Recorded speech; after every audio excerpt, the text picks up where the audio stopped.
مقاصدنا واغفر لنا ما مضى يا واسع هو الحبيب الذي ترجى شفاعته لكل هول من الأهوال مقتحم يا رب بلغ مقاصدنا واغفر لنا ما مضى مولاي صل وسلم دائما أبدا على حبيبك خير الخلق كلهم يا رب مصطفى بلغ مقاصدنا واغفر لنا ما مضى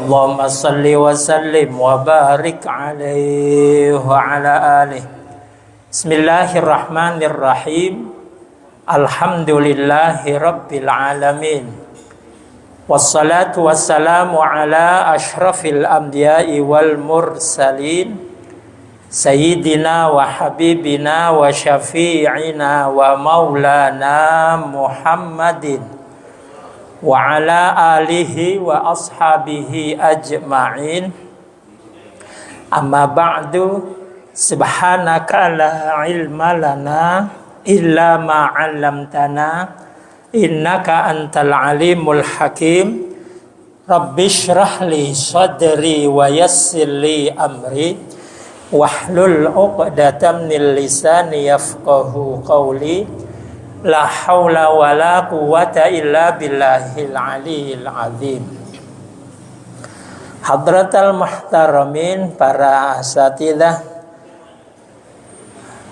wabil khusus yang sama-sama kita hormati guru kita, murabbi ruhina Abuya Kiai Haji Ghazali Musannif mata'anallah bituli hayati. Mudah-mudahan beliau senantiasa sehat walafiat. Kita dapat mengambil fadilah-fadilah ilmu dari beliau. Hadirin hadirah jamaah Masjid Nurul Yakin yang dirahmati Allah Subhanahu wa ta'ala. Puji syukur senantiasa kita panjatkan kehadirat Allah Subhanahu wa ta'ala. Salawat beserta salam semoga senantiasa tercurahkan kehadirat junjungan Nabi besar Muhammadin sallallahu alaihi wasallam. Hadirin hadirah Bapak Ibu Saudara yang dirahmati Allah. Melanjutkan kajian kita pada pertemuan yang lalu. Kalau pertemuan yang lalu kita telah bahas seperti apa posisi mata kita ketika kita sholat. Itu dalam pertemuan yang lalu telah kita bahas, pejamkan mata ataukah mata dibuka. Secara umum kemarin telah dibahas ketika orang sholat maka lihatlah ke tempat sujudnya. Bahkan sebelum dia mulai rangkaian sholat dia telah perhatikan, telah dia lihat tempat sujudnya. Sampai akhir sholatnya dia melihat, membuka matanya, tidak dipejamkan, melihat ke tempat sujudnya.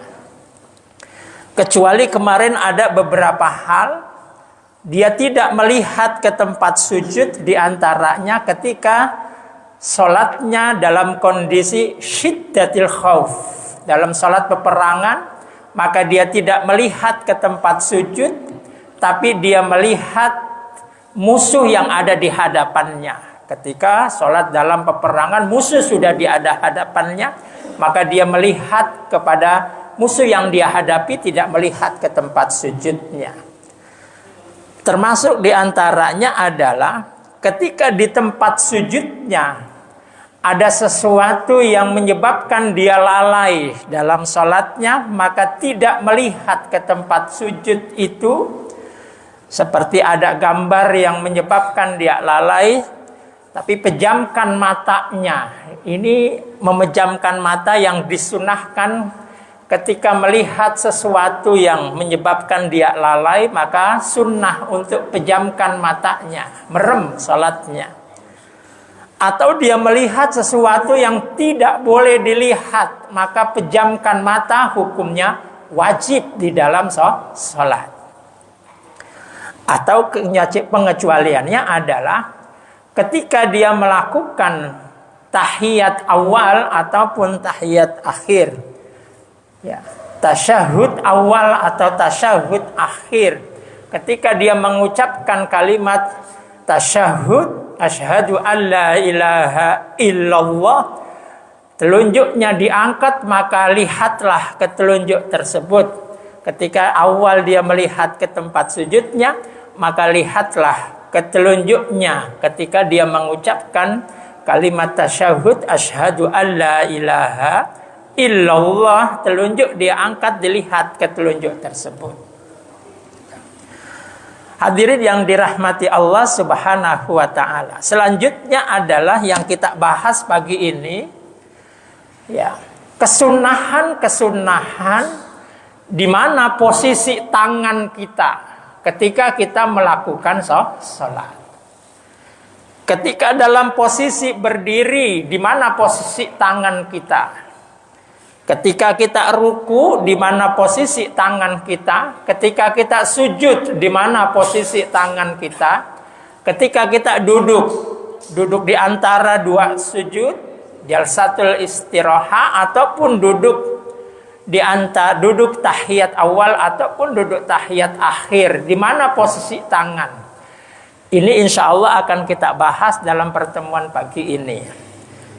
Namun perlu diketahui, semua posisi tangan itu adalah sunnah. Tidak ada posisi tangan harus diletakkan dalam posisi tertentu, tidak ada. Posisi itu adalah posisi sunnah. Seperti orang sholat umpamanya, dari awal sholat sampai akhir sholat tangannya terus di bawah. Gimana posisinya seperti itu? Enggak ada masalah. Sah sholatnya, sah-sah saja. Dari awal sampai akhir tangannya di bawah terus, nggak ada masalah. Nah, ini yang nanti kita bahas adalah kesunahan di mana posisi tangan kita ketika kita melaksanakan sholat. Bismillahirrahmanirrahim. Yang pertama adalah raf'ul yadaini ma'abtida'i takbiratil ihram. Posisi tangan ketika takbiratul ihram, ketika kita memulai sholat, ketika kita mengucapkan Allahu Akbar. Takbiratul ihram itu takbir yang pertama kita masuk di dalam sholat, itu adalah namanya takbiratul ihram. Ya.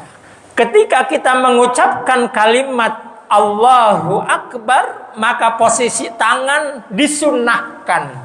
Apa yang disunnahkan? Raf'ul yadain, angkat kedua tangan kita.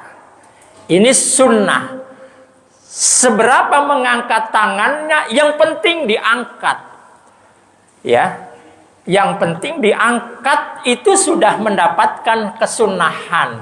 Angkat kedua tangannya ketika memulai takbiratul ihram.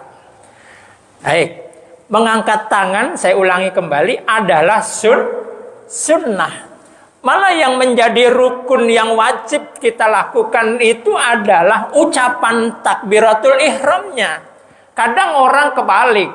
Kebaliknya gimana? Dia angkat tangannya, mulutnya diam, tidak berbunyi takbiratul ihram. Ini kebalik. Yang tangan mestinya ini sekedar sunnah. Ucapan Allahu Akbar itu mestinya wajib. Ngucapnya nggak berbunyi, cuman tangannya diangkat. Ini kebalik. Artinya kebalik, yang wajib malah dia tinggalkan, yang sunnah dia lakukan. Yang bagus ya dua-duanya tentunya. Takbirnya berbunyi, tangannya diangkat. Takbir sebagai melakukan yang rukun, yang wajib, ngangkat tangan hukumnya sunnah. Artinya ketika dia mengucapkan takbiratul ihram Allahu Akbar, tangan nggak diangkat nggak ada masalah. Ya, kenapa itu rangkaian sunnah. Ayyusannu raf'ul kaffain fit takbir lil ihram bil ijma. Sepakat ulama, ya. Hukumnya sunnah mengangkat kedua tangan ketika takbiratul ihram. Walau muttaji'an, walaupun dia salatnya adalah dalam kondisi berbaring. Salatnya nggak mampu berdiri, boleh dia duduk. Duduk nggak mampu, boleh dia berbaring. Walaupun salatnya berbaring, ketika dia takbiratul ihram Allahu Akbar, angkat tangannya. Sunnah hukumnya, walaupun dia salatnya berbaring.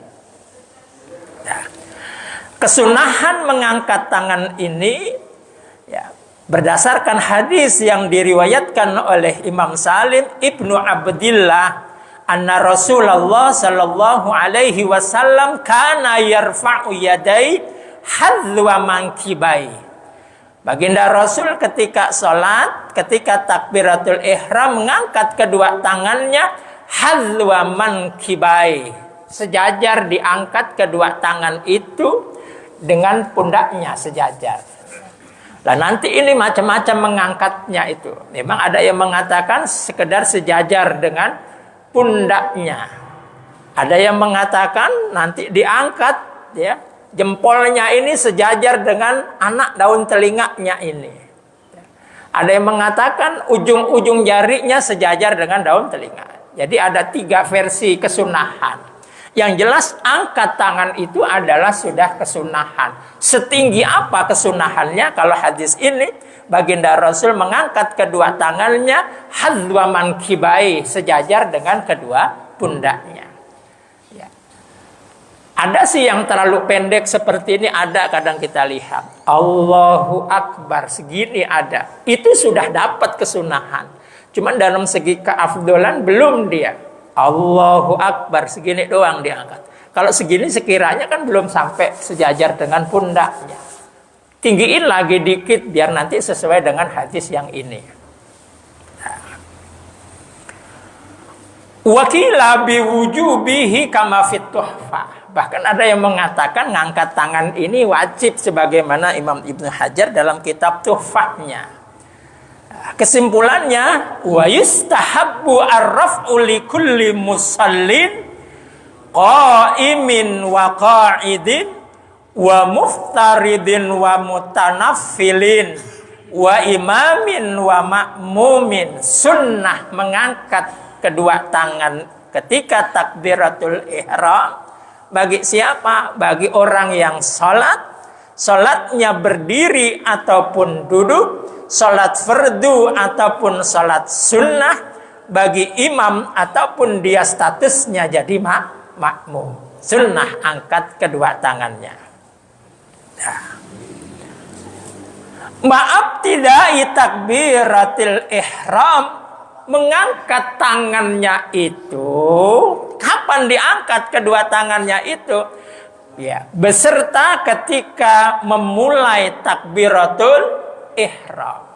Ya, bukan setelah takbiratul ihram atau bukan juga sebelum takbiratul ihram. Jadi angkat tangan bareng memang ketika dia mengucapkan takbiratul ihram. Allah, diangkat. Allahu Akbar. Diangkat bareng ketika ucapan takbiratul ihram. Turun bareng ketika habis takbiratul ihram. Itu cara tersendiri kesunahan mengangkat tangannya. Ada sih yang kadang takbiratul ihramnya duluan atau kadang takbirnya duluan.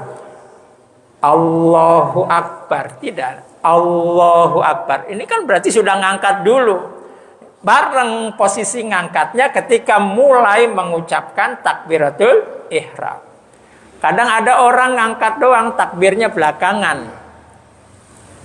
Allahu Akbar ada. Cuman yang bagus sunnahnya adalah mengangkat tangannya itu bareng ketika dia memulai mengucapkan takbiratul ihram. Habisnya ngangkat tangan, turunnya tangan, habisnya takbiratul ihram. Dah.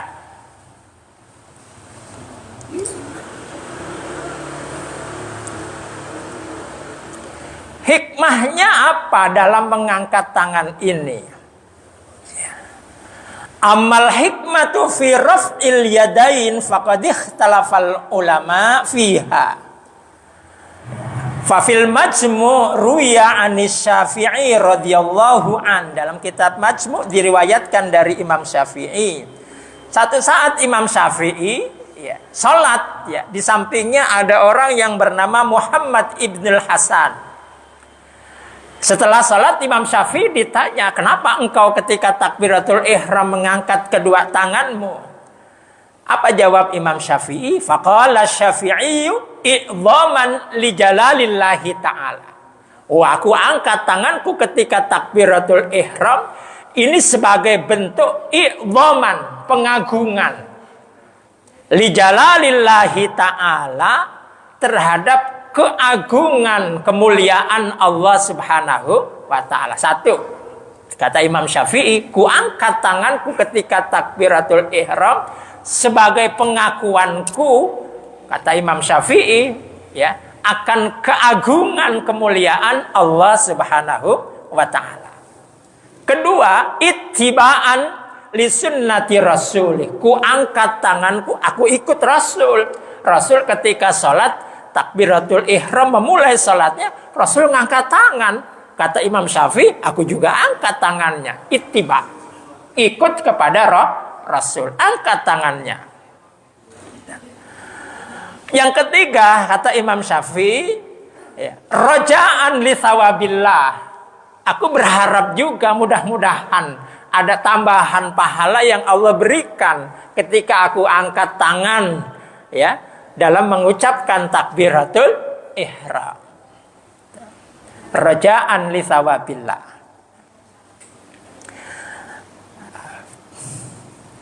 Termasuk di antara hikmahnya adalah dalam syarahnya kitab Sahih Bukhari itu dikatakan hikmatur raf'i indal ihram ayyarahu man la yasma'u takbir faya'lamu dukhulahu fis shalah fayaqtadi bihi.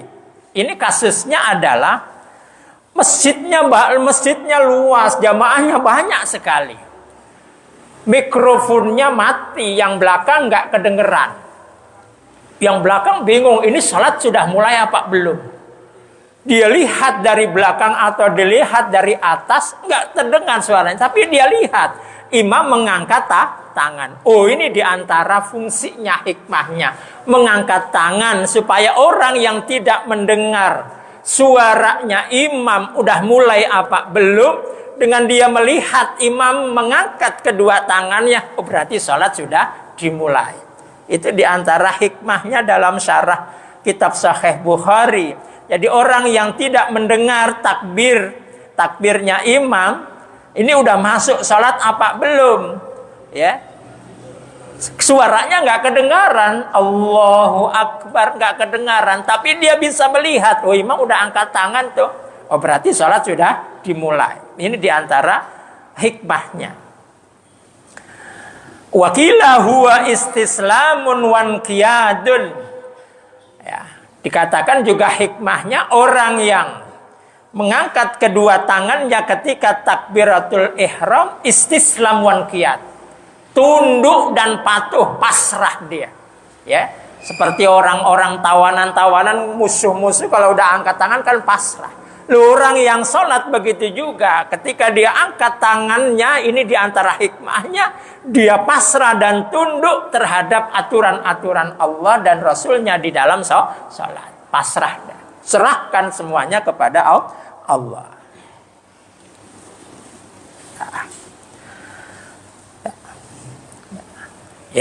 Jadi angkat kedua tangannya, mulainya kapan? ma'abtida'i takbiratil ihram, mulai ngangkat tangan ketika mulai mengucapkan takbiratul ihram. Allah turfa'al yadan ila kuddam raf'an inda takbir wa alla turadda ilal mankibain. Cara mengangkatnya langsung diangkat saja, Allahu Akbar, diangkat tangannya. Maka yang bagus jangan dikedepankan lalu ditarik ke belakang. Ini ada juga, ya. Allahu Akbar, ada yang begitu. Tapi angkat sewajarnya saja, tangan diangkat, Allahu Akbar, diangkat saja, Allahu Akbar.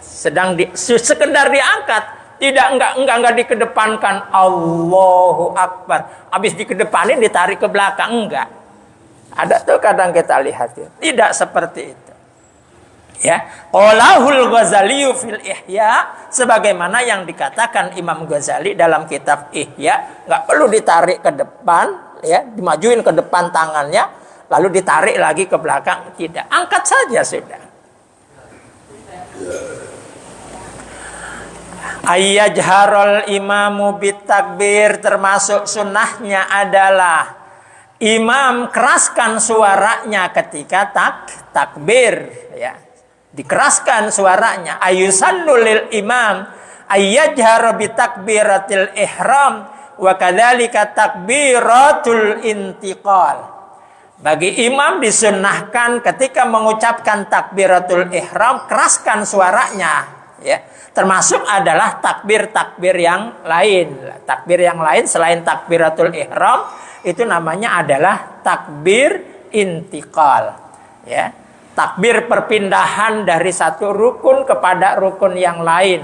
Ruku diri mau ruku, takbir dia Allahu Akbar. Bagi imam sunnah dikeraskan, ya. Tidak mau sujud, takbir Allahu Akbar, itu namanya takbir intiqal. Takbiratul ihram yang pertama saja. Sunnah dikeraskan. Sawaun fil jahriyah au sirriyah, baik di dalam salat yang suaranya dikeraskan, maghrib, isya sama subuh, ataupun dalam salat yang suaranya dipelankan, zuhur sama asar. Bagi imam sunnah ketika mengucapkan takbir-takbir itu suaranya dikeraskan supaya makmumnya pada dengar.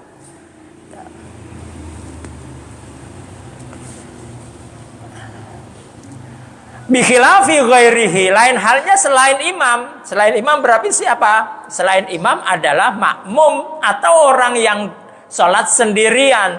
Fasunnatu fi haqqihi al-israr. Bagi makmum atau orang yang sholat sendiri, ya nggak perlu dikeraskan suaranya.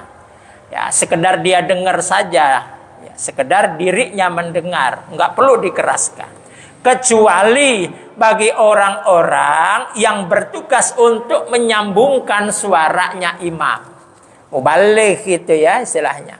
Kalau memang mikrofonnya ini nggak cukup orang yang sampai keluar, nggak terdengar yang belakang, maka boleh suaranya imam disambungkan, ya, bagi makmum yang ada di belakangnya menyambungkan suaranya imam.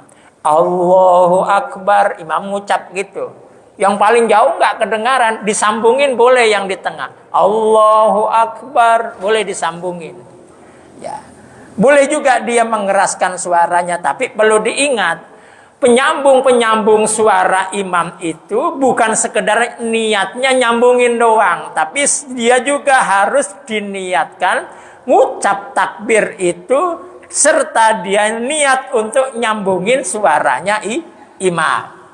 Kalau memang suaranya imam tidak terdengar oleh makmum-makmum yang ada di belakangnya yang jauh, boleh disambungin. Ya. Kalau dia nggak niat apa-apa bahaya. Loh, kamu kok di suaranya dikeraskan, niatnya apa? Enggak, pokoknya saya kerasin aja, batal malah sholatnya.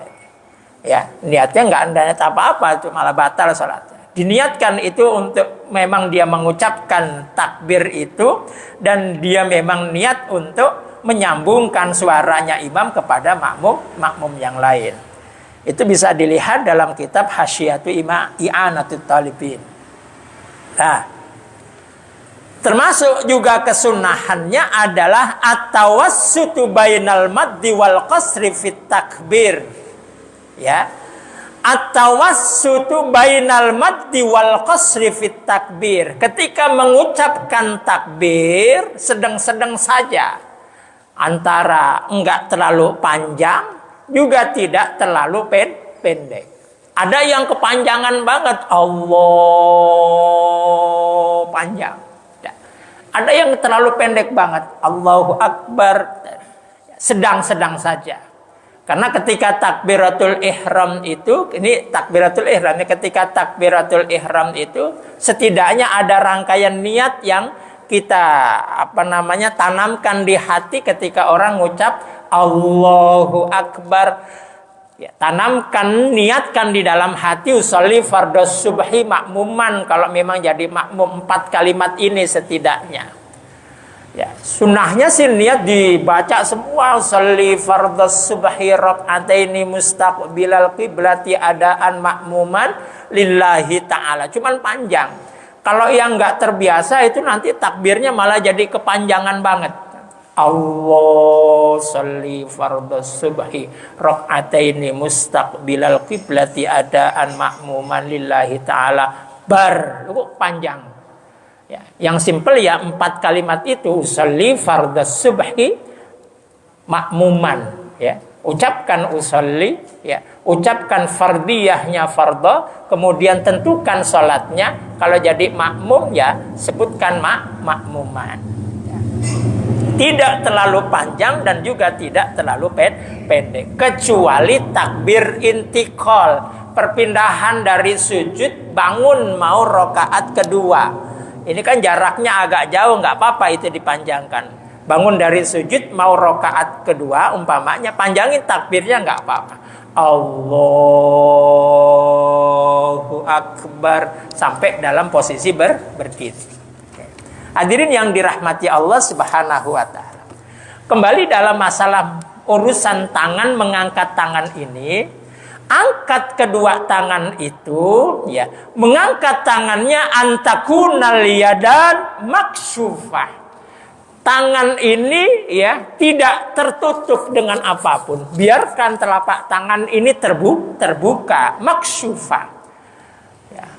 Maksyufah yadan yang dimaksud adalah ai kafah. Ya, telapak tangannya ini jangan ditutup. Artinya kalau tidak ada kondisi darurat atau apa, nggak usah pakai sarung tangan kecuali dalam kondisi yang dingin. Sarung tangan silakan. Buka sarung tangannya kalau memang itu. Biarkan ini ya diangkat tangannya, telapak tangannya terbuka.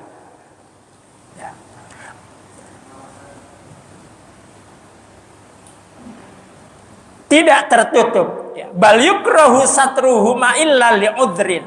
Kalaupun andai kata ditutup ini kedua telapak tangannya, hukumnya makruh kecuali ada udzur. Sakit dia umpamanya, atau syiddati burudah, sangat dingin umpamanya.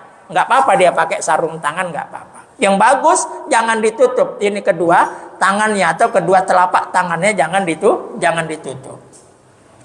Antakuna ila jihatil Ka'bah.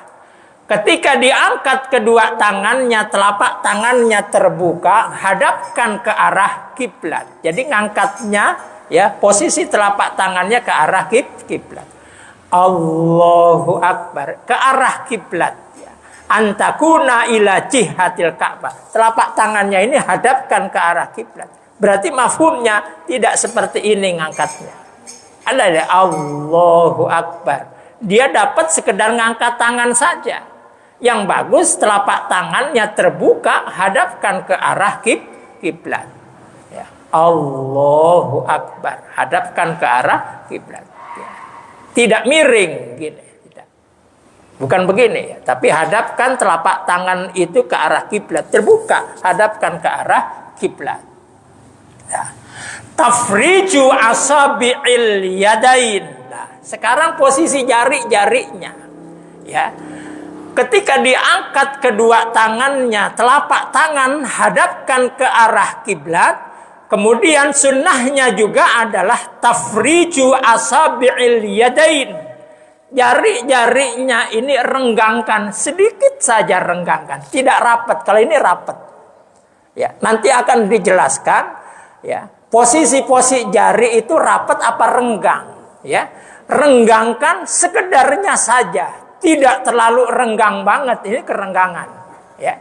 Angkat kedua tangannya, hadapkan telapak tangan ke arah kiblat, jarinya renggangkan dikit saja.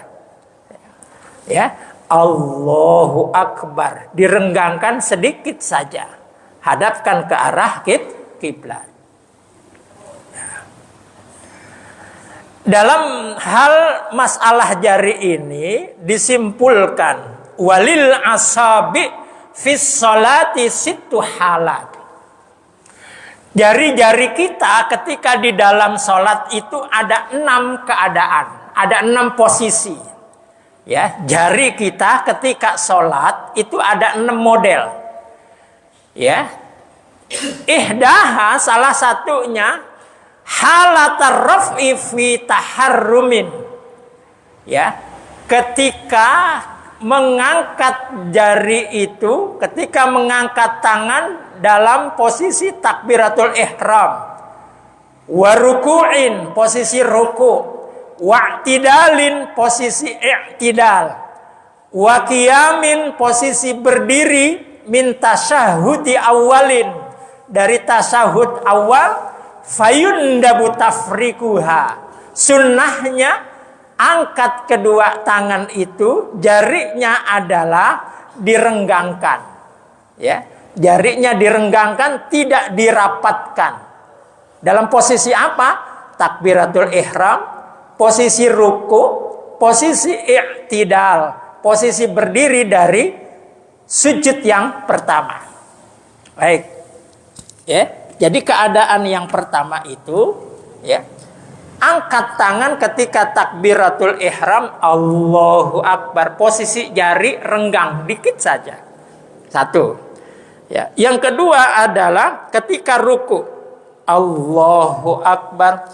Ini posisi jari kan megang lututnya. Ketika megang lutut, ya, posisi jari ini adalah, ya, masih posisi jari pegang lutut, cuman dia agak renggang dikit saja.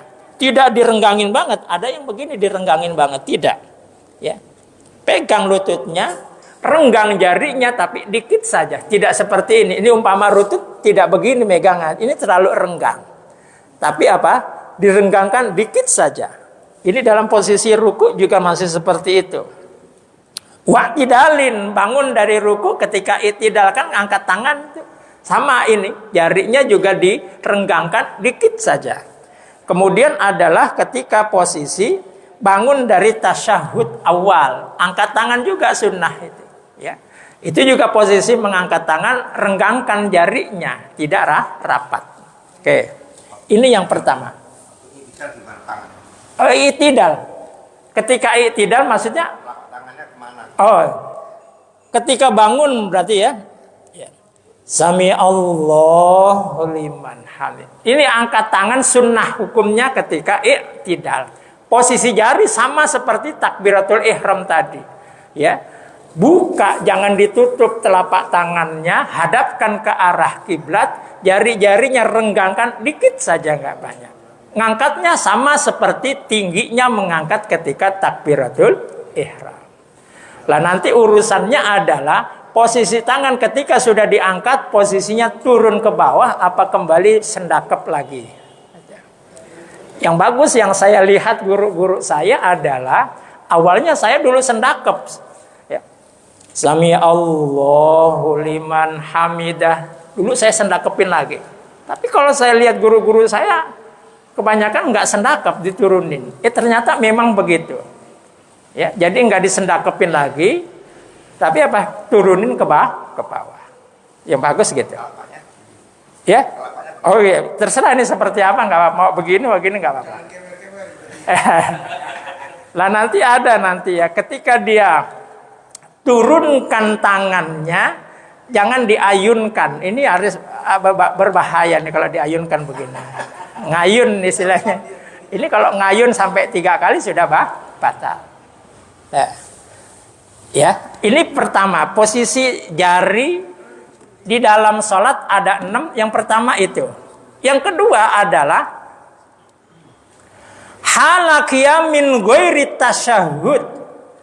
Ketika bangun dari selain tasyahud, berarti bangun dari sujud yang pertama mau rokaat kedua. Ini posisi tangannya beda. Kenapa? Karena nanti posisi sujud itu, ketika posisi sujud itu tangan kita beda, ya, jarinya rapat. Kalau tadi kan agak direnggangkan, tapi kalau posisi sujud nanti akan dijelaskan tangan kita jarinya rapat. Lah, bangun dari sujud yang pertama, bangun dari sujud yang kedua, mau berdiri rokaat kedua. Lah itu posisi tangannya gimana? Tetap dalam posisi yang takbir enggak disunahkan. Takbir ya takbir intikal, tapi enggak disunahkan ngangkat. Tangan tetap rapat. Jadi bangun dari sujud yang pertama, memang posisi sujud tangannya rapat jarinya. Ketika bangun ya takbir saja, Allahu Akbar, tangan masih jari dalam posisi rapat. Ini yang kedua. Yang ketiga, halar ruku fayundabu tafriquha ala rukbatain. Nah, ketika ruku tadi sudah dijelaskan juga ya, direnggangkan ya, cuman tidak renggang yang banyak, tidak. Yang keempat, halas sujud fatadummu wa tawajjaha ilal kiblat. Ketika sujud, jari-jari rapatkan. Tadummu, rapatkan jari-jari itu ya. Wa tawajjaha, dan hadapkan ilal kiblati, ke arah kiblat. Jadi jarinya rapat ya, arahkan ke arah kiblat. Enggak mencong begini sujudnya. Ya, tangannya tidak mencong gini, ya juga tidak ke dalam gini, tapi arahkan ke arah kiblat. Rapat jarinya rapat ketika sujud. Yang kelima, halaku'ud, ketika dia duduk baina sajdatain, duduk di antara dua sujud, fal asahhu annahu kas sujud. Ya, qaul yang lebih sahih, posisi jarinya adalah seperti posisi sujud. Ya, sujud kan posisi jarinya tadum, dirapatkan. Bangun dari sujud, duduk di antara dua sujud, posisi di atas, posisi jari di atas pahanya tetap dalam posisi rapat jarinya. Tidak direnggangkan, rapat posisi jarinya. Yang keenam, posisi ketika tasyahud, fal yamin madmunatul asabi illal musabbihah. Ketika tasyahud pertama ataupun tasyahud akhir, maka tangan kanan digenggamkan kecuali nanti jari telunjuk ketika mengucapkan illallah, maka dia diangkat. Wal yusra, jari-jari yang kiri, ya tangan kiri mabsutah, jangan digenggam tapi digelar. Ya, wal asah fiha ad-dammu. Qaul yang sahih ya, digelar, jarinya posisinya rapat. Ya, jarinya posisinya rapat. Ya, hadirin yang dirahmati Allah Subhanahu wa taala. Oke, sebelum saya lanjutkan, barangkali ada yang mau ditanya dulu, saya persilahkan. Baik. Waalaikumsalam warahmatullahi wabarakatuh. Ada 3 kali pertanyaan. Iya. Tadi waktu kajian minggu lalu, Iya. kan kadang-kadang kita berimami, mata melotot tapi pikiran kemana-mana tuh Ustaz. Iya. Iya kan? Imam udah bengak-bengok di depan kan, baca ayatnya udah Betul. sampai hebat-hebatnya kan? Iya. Tapi pikiran tuh yang dapur lah, yang urusan inilah, Iya. yang itulah gitu kan? Iya. Itu kalau menghindari itu langsung kita merem gimana Ustaz? Baik. Satu. Iya. Dua, Ustaz, ini waktu kita baca tahiyatul tadi Ustaz, Iya. kan ada yang begini-begini nih Ustaz nih. Ada yang begini-begini juga. Iya. Tuh kedua, 3 tuh ukuran tangan nih Ustaz. Iya. Ada yang begini, Iya. ada yang katanya harus lurus. Iya. Dengkul. Baik. Nah, itu yang mana tuh Ustaz? Baik. Iya. Assalamualaikum warahmatullahi wabarakatuh. Assalamualaikum warahmatullahi wabarakatuh. Ya, yang pertama adalah Bagaimana kalau memang sholatnya dia tidak bisa khusyuk kecuali dia pejamkan mata. Kalau dilihat mafhumnya di dalam sholat ketika dia melihat ke tempat sujud ternyata terbayangkan atau terlihat sesuatu yang menyebabkan dia lalai, lebih baik sunnahnya adalah pejamkan mata. Kalau memang posisi dia jadi makmum, imam sudah baca kemana-mana tapi pikirannya dia kalau melek mikirin yang luar-luar sholat, di luar sholat, kalau memang dia bisa khusyuk dengan pejamkan mata, pejamkan mata. Kalau memang itu cara yang terbaik untuknya, pejamkan mata itu lebih khusyuk, ya pejamkan mata. Ini pertama. Yang kedua adalah ya, orang sholat itu ketika tasyahud ya mengucapkan kalimat asyhadu alla ilaha illallah, diangkat jari telunjuknya. Cuman ada yang model terkadang kita lihat bukan sekedar diangkat, tapi adalah tahrik, dia gerak-gerakan jari-jarinya. Gimana ini? Yang saya baca itu memang di dalam hadisnya adalah redaksinya tahrik, ya. Tahrik itu harroka yuharriku itu kalau diartikan secara letterleknya, tahrik itu memang menggerakkan. Itu asal katanya tahrik itu memang menggerakkan. Cuman Imam Syafi'i mengartikan tahrik itu tidak diartikan dengan menggerakkan, tapi tahrik bimakna irtifa, sekedar diangkat saja. Asyhadu alla ilaha illallah, sekedar diangkat saja. Jadi tahrik bukan diartikan digoyang-goyangin, digerak-gerakan, tapi sekedar diangkat. Asyhadu alla ilaha illallah. Lalu bagaimana orang yang menggerak-gerakkan ini? Gerakan yang kecil ini memang gerakan yang tidak membatalkan sholat. Batal sholatnya tidak. Karena ini gerakan yang ringan, asalkan nggak niat main-main. Kalau niatkan main-main gerakan ini batal. Allah ada di atas, Allah ada di bawah, di kiri, di kanan, diputer-puter. Nah, ini niat tala'ub batalin nanti. Niat main-main batal. Dan cukup diangkat saja. Asyhadu alla ilaha illallah. Ini versinya Imam Syafi'i. Jadi yang dimaksud adalah sekedar irtifa, diangkat saja jarinya. Bukan digerakkan. Kemudian yang ketiga adalah posisi tangan di dalam tahiyat atau di dalam tasyahud awal atau akhir itu, posisi jari tidak melebihi dari ujung lututnya. Ya, sejajar posisi jari dengan ujung lututnya, sejajar. Ya, tidak melebihi seperti ini, tidak. Ya, tapi apa? Posisi jari sejajar dengan ujung lututnya ketika dia duduk. Sunnahnya seperti itu. Ya nggak ada masalah sih seperti ini. Cuman keafdolannya nggak dia dapat, ya. Kelebihan jarinya disejajarkan dengan ujung lututnya. Ya, posisinya seperti tadi. Ya. Posisi jarinya adalah dikumpulkan, ya dirapatkan, tidak direnggangkan. Ya. Ada lagi? Ya. Saat kita tahiyat awal, melaksanakan dua. Ya. Pada saat mulai duduk itu, apakah tangan kanan sudah mulai digenggam, atau pada saat kita mau Ucap illallah saja ya. Itu, Ya. yang maksudnya yang mana? Oke. Ya. Posisi tangan itu ya. Jadi posisi tangan mulai tasyahud ya. Mulai tasyahud, baik tasyahud awal ataupun tasyahud tsani, itu tangan posisinya udah seperti ini. Ya, dari awal posisinya sudah seperti ini. Ya. Jadi dia bangun dari sujudnya Allahu Akbar, posisinya sudah begini. Tangan kanan menggenggam, ya, tangan kiri gelar. Cuman rapat jarinya tidak direnggangkan. Digelar itu maksudnya tidak yudom, tidak digenggam, tapi digelar jarinya rapat, tidak direnggangkan. Ini posisi tangan kiri. Ya, tangan kanan langsung posisinya genggam.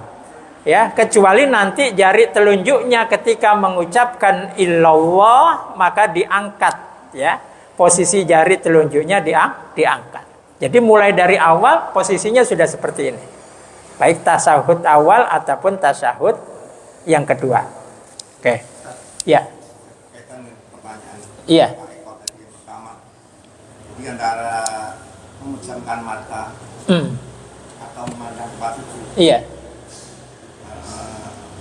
kan ada apa dari lain bahwa setan itu tidak menggoda ketika pandangan kita ke bawah atau ke atas. Iya.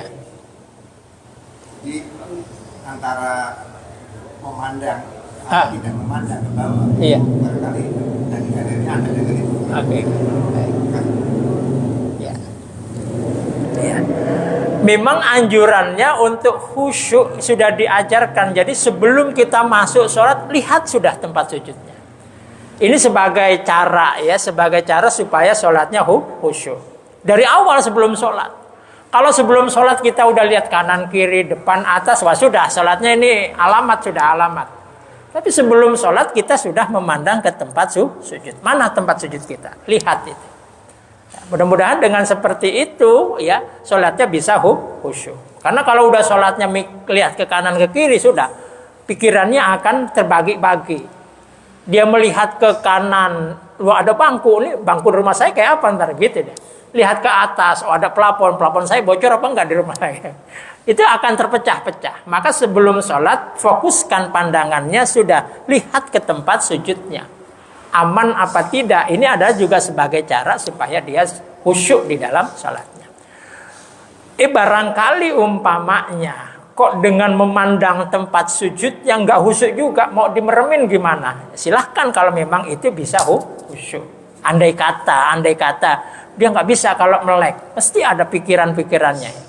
Ya sudah dimeremkan saja, dipejamkan. Cuman anjurannya memang ketika sholat itu tetap melihat ke tempat sujudnya. Bahkan orang yang tidak bisa melihat saja, anjurannya tetap arahkan bola mata itu ke tempat sujudnya. Baik. Oke. Baik.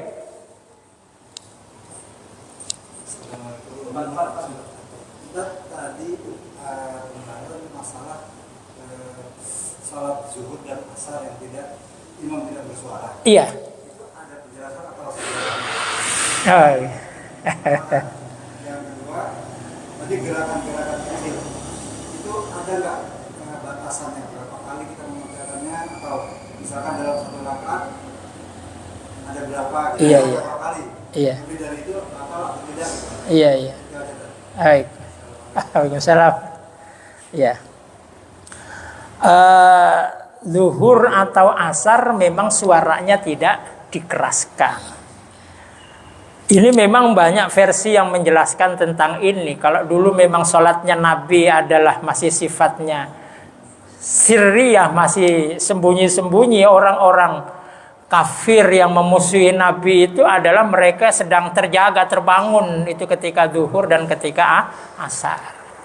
Kalau sholat itu dikeraskan, wah ini akan berbahaya untuk Nabi dan sahabat-sahabatnya. Kisahnya seperti itu. Ya. Apa namanya itu?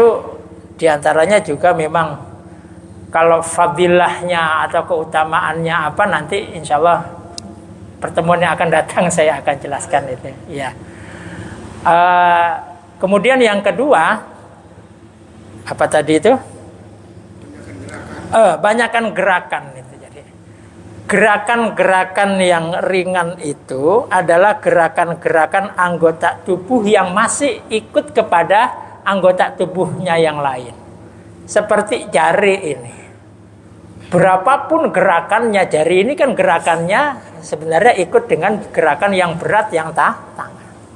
Kalau gerakan jari ini seberapapun banyaknya tidak ada batasan, batal tidak. Ya. Orang umpamanya ketika sholat dia ada bagian tubuhnya yang gatal perlu digaruk, ya silakan garuk saja. Cuman yang bergerak adalah bukan tangannya. Kalau garuknya gini, ini yang gerak tangannya. Ini anggota yang berat, ini batal kalau sampai 3 kali.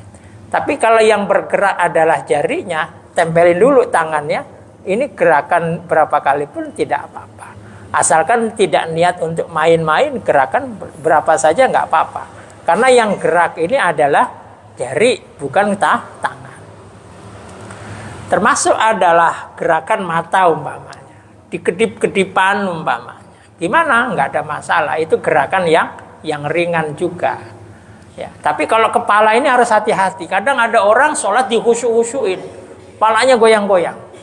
Asyhadu alla ilaha, digoyang-goyangin kepalanya. Itu gerakan yang berat. Ya, 3 kali gerakin batal. Ya.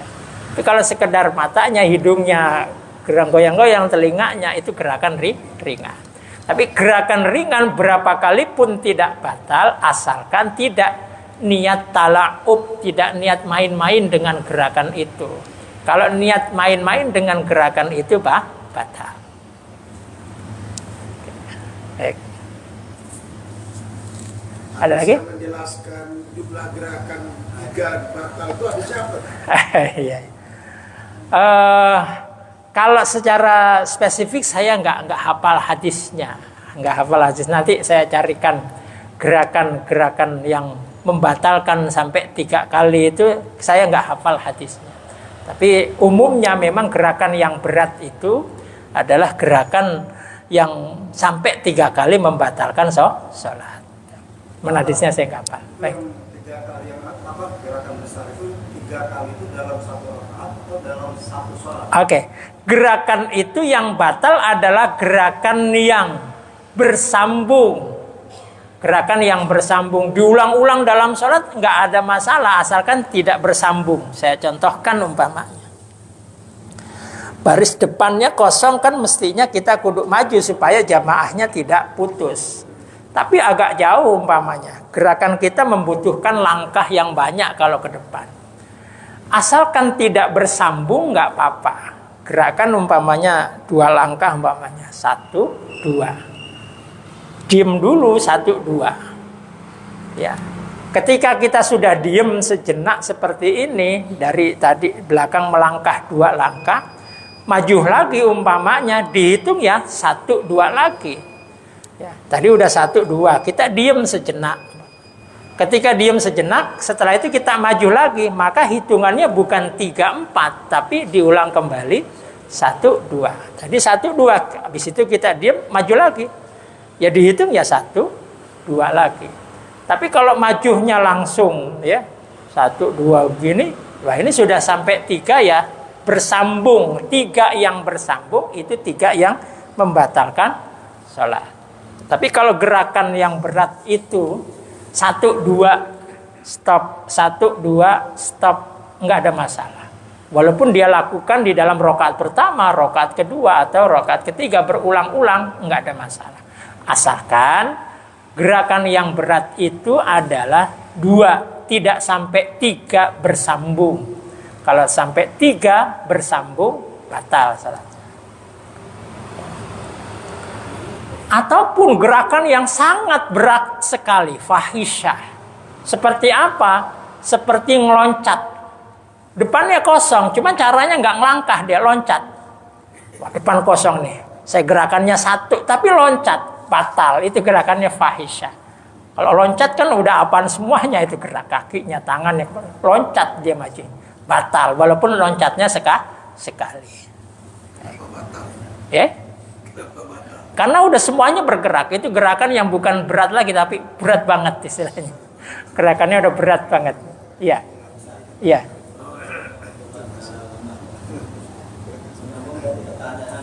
Iya.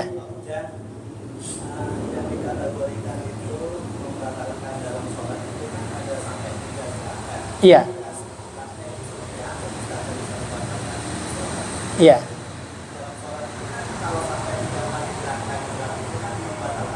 Iya. Oke. Gerakan-gerakan yang tidak ada hubungannya dengan sholat. Gerakan-gerakan yang tidak dalam rangkaian gerakan sholat. Ada juga orang Ustaz, maaf saya ada beberapa sholat ada dengan sholat goyang-goyang Iya. Iya. Iya. belum termasuk gerakan Ustaz. Berat itu, gerakan berat ya. Makanya tadi saya katakan, orang ada yang sholat dihusu-husuin, kepalanya doang digerakin. Ya. Kepalanya goyang. Itu termasuk gerakan berat. 3 kali bersambung, 1, 2, 3, umpama dihusu-husuin, batal sholatnya. Kepalanya digoyang, asyhadu alla ilaha, batal sholatnya. Termasuk adalah tadi ketika dia turunkan tangannya, lalu diayun. Nah ini kan kalau ngayun ini kan bukan gerakan sholat ngayun. Perintahnya cuma ketika diangkat turunin, ya, diturunkan langsung letakkan di antara dadanya dan besarnya, tidak diayun. Nah kalau diayun gini kan gerakan di luar sholat, batal sholatnya. Satu lagi Ustaz. Iya. Kalau sholat itu ada sebagian waktu sujud itu tangan ada yang dikasih yang telunjuk ini Jempol. katanya disejajarkan dengan lubang ringan. Iya. Lebih sunnah mana yang lurus masuk jempol apa di angin atau ini? Oh iya. Baik. Iya. Jadi nanti ketika posisi sujud itu letak tangannya di mana?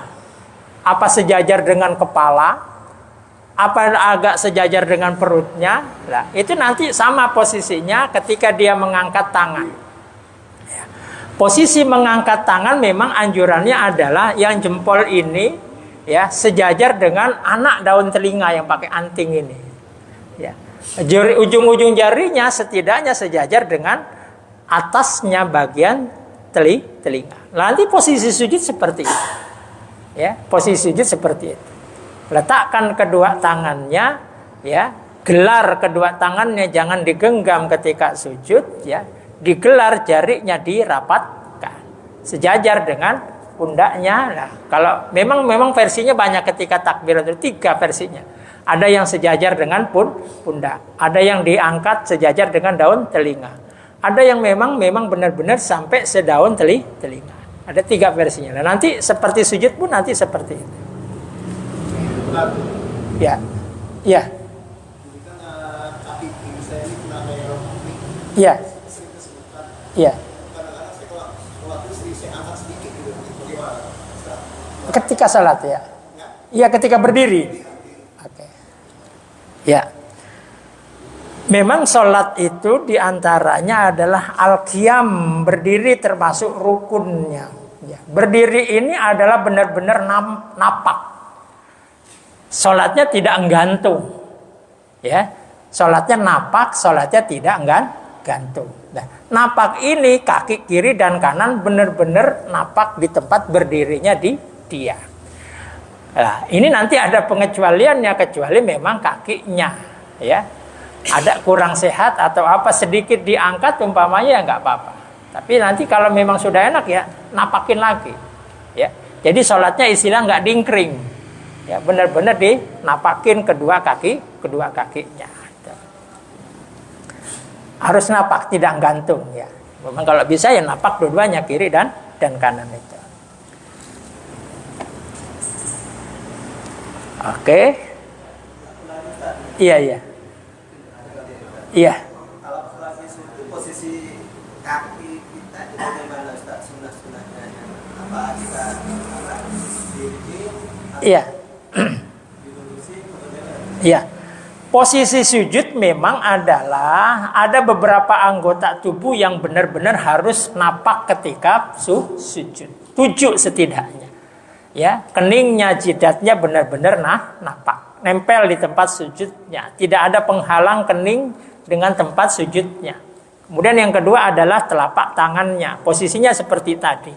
Kemudian kedua lututnya, kemudian kedua kakinya, ya. Kedua kakinya benar-benar dipancatkan ya, benar-benar iktimat, jari-jarinya diusahakan menghadap ke arah kiblat. Nah, posisi antara kaki kiri dan kanan ketika sujud adalah agak direnggangkan sedikit. Seperti itu. Oke. Baik, yang terakhir ini kesimpulan. Wa fi qaddir raf'i salasatun, ya, dalam mengangkat kadar seberapa ngangkat tangan ketika takbiratul ihram itu, ini ada 3 cara. Ayyarfa ayadai ila hazwi mangkibai. Cara yang pertama diangkat, ya, jarinya apa tangannya sejajar dengan kedua pundaknya. Ini yang pertama. Wa alla yujawiz bi asabihi mangkibai. Ya, jarinya enggak melebihi dari pundaknya. Ini cara yang pertama. Ketika mengangkat tangan, ya. Ya, ketika mengangkat tangan, posisi tangan itu cara yang pertama adalah sejajar dengan pundaknya. Jarinya enggak melebihi dari tinggi pundaknya. Ini cara yang pertama. Yang kedua caranya, ayyarfa'uhuma ila antuhadhiya ru'usa asabihi udhunai. Ya, cara yang kedua, ya, jari-jarinya ini tidak melebihi dari tingginya telinga. Ya, jari-jarinya, ya, ujung-ujung jarinya tidak melebihi jari telinga. Ya. Kemudian yang ketiga, antuhadhiya atrafa asabihi udhunai wa ibhamai syahmata udhunai. Ukurannya adalah jempolnya ini tempelkan sejajar dengan anak daun telinga. Jadi ada 3 versi itu.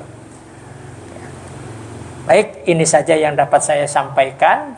Ya, insya Allah kita lanjutkan kembali dalam pertemuan yang akan datang. Mudah-mudahan kesunahan-kesunahan yang kita kaji pada pagi hari ini kita bisa praktekkan dalam salat-salat kita. Ihdinas siratal mustaqim. Wallahul muwaffiq ila aqwamit thoriq. Assalamualaikum warahmatullahi wabarakatuh.